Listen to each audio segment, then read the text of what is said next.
이화영 평화부지사의 그 국회 위증 감정법과 관련된 이제 재판을 다녀왔습니다.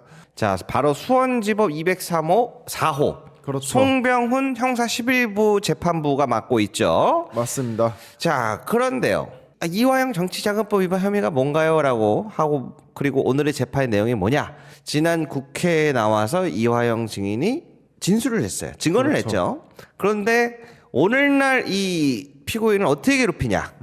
국회에 나와서 너가 또 위증을 했다라고 올감해버려요. 그렇죠. 오늘 그 내용이 중점이라는 거죠. 네, 그래서 우선 재판의 전체적인 개요에 대해서 좀 말씀을 드려야 될 네. 것 같은데요. 혐의는 이제 세 가지 혐의를 받고 있습니다. 가장 이슈가 되고 있는 것이 바로 국회 증언 감정법. 그러니까 이화영이 국회에 나와서 거짓말을 했다. 하지만 이 거짓말이 문제가 뭐가 되냐면 국회에서 고발한 것이 아니라 검찰이 그냥 기소를 한 겁니다. 그러니까 국회에 아직 판단을 받지 못했어요. 위증인지 위증이 아닌지. 그래서 그 부분에 대해서도 이제 다툴 예정이고요. 이제 직권남용이 있습니다.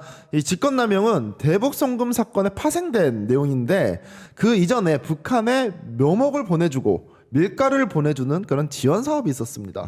근데 북한 측에서 이게 금송을 보내달라 그래요. 금송. 금송이 뭔가요? 그것도 소나무입니다. 아. 그런데 이 금성을 파악해 봤더니 산림 녹화와는 관계가 없는 나무다라고 하면서 안 된다는 보고가 나왔대요. 하지만 북한의 금성을 지원했다라는 그런 혐의로 재판을 받고 있고, 이 정치자금법 위반은 2018년에 이재명 대통령이 경기지사로 출마했을 때입니다. 당시에 이 쌍방울 직원과 배우자를 통해 가지고 800만 원을 지원을 했다. 그리고 21년도에 대선 경선 출마를 하게 되는데 이재명 대통령이 당시에 네. 김성태와 KH그룹 임원 등 약 9천만 원의 지원을 받았다. 즉 쪼개기 지원했다라는 취지로 지금 세 가지 혐의로 재판을 받고 있는 상황입니다.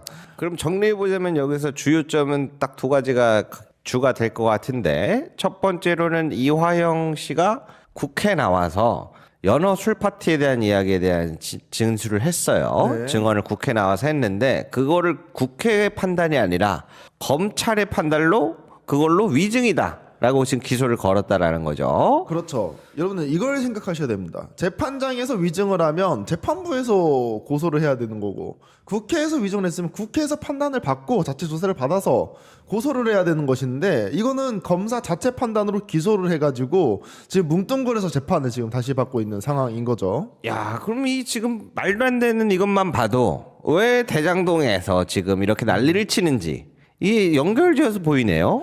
그렇죠. 특히나 요즘 대장동 같은 경우에 남욱 진술이 뭐가 나왔었느냐. 휴대폰을 탁 들이밀면서 아이들을 보여줍니다. 그러면서 배를 갈라주겠다라고요. 개복하겠다. 이거는 무슨 의미로 붙여집니까, 대호 씨?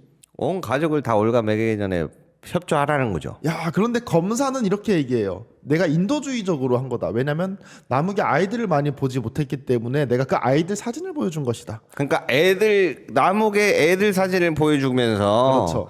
너 내가 배를 가른다. 그렇죠. 그러니까 사실상 협박한 거잖아요. 이거 협박이죠. 그러니까 그런 사실이 있냐 없냐 해서 없으면 없다 해야 되는데 아니다. 내가 애들 못 보고 싶어 할까봐 인도주의적으로 보여준 거다, 애들 사진을. 그렇죠. 그게 지금 오늘의 작품의 현실입니다, 여러분. 근데 이 내용이 뭐냐? 검사가 협박을 해가지고 남욱한테 협박을 해가지고 본인들이 원하는 진술을 받아내기 위한 그런 수사 기법이라는 거예요. 근데 이 남욱한테만 그랬느냐? 아니라는 거죠. 오늘 나왔던 이화영 평화부지사한테도 똑같이 적용되는 겁니다. 아, 남욱한테만 한 게 아니고 그렇죠. 이화영한테도 똑같이 그런 협박을 수사 했다. 기법이 똑같은 거예요. 뭐냐면 이 연어회 술 파티를 열므로써 당시에 이화영 평화부지사, 뭐 김성태, 그리고 쌍방울 직원들, 그리고 검사들 다 같이 있는 상황에서 입을 맞췄다라는 거예요. 누구를 잡아놓기 위해서? 이재명 대통령을 잡아놓기 위해서 연결을 시키려고. 연결을 시키려고 했던 게 바로 대북송금 사건이라는 거죠. 그래서 이제 국회 증언 감정법 같은 경우에는 24년도 10월에 국회에서 박상용 검사 탄핵 청문회가 열립니다. 박상용 검사, 너무 많이 봐서 알죠. 이 자, 사람이 바로 연어회 술 파티의 주범이에요. 그래가지고 이 공범을 모아놓고 진술 세미나를 하고 외부인도 들어왔다는 진술을 하게 되고요. 당시에 술과 음식이 있었고 박상용 및 수사가 2명, 김성태, 쌍방울 관계자 박모 씨 등 6명을 특정을 합니다. 이 사람이 박상용 검사죠. 맞습니다. 그리고 그 이후에 날짜를 기억에 의존해가지고 6월 18일 혹은 30일이라고 얘기를 해요.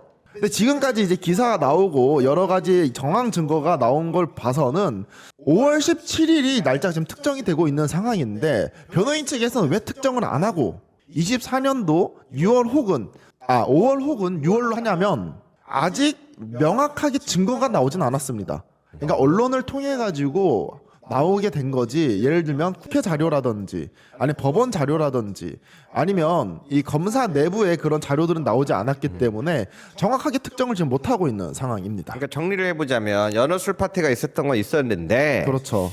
5월 18일이 맞냐 아니냐 너 그 날짜 확실하게 얘기해. 그 날짜 아니면 어떡할래.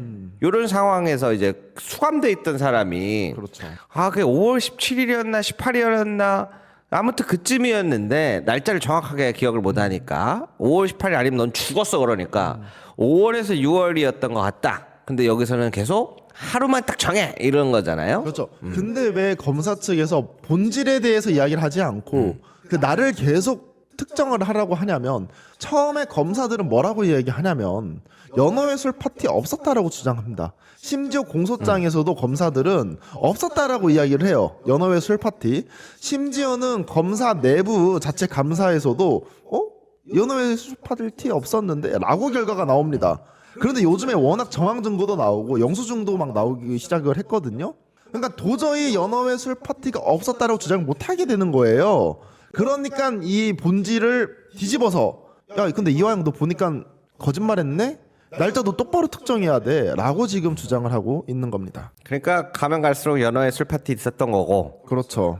날짜가 언제냐로 지금 두 번째 싸움을 하고 있네요. 변질을 그렇죠. 해서. 두 번째 싸움을 하고 있고 이 영수증 내역을 확인해 보면 12,100원이 나오거든요.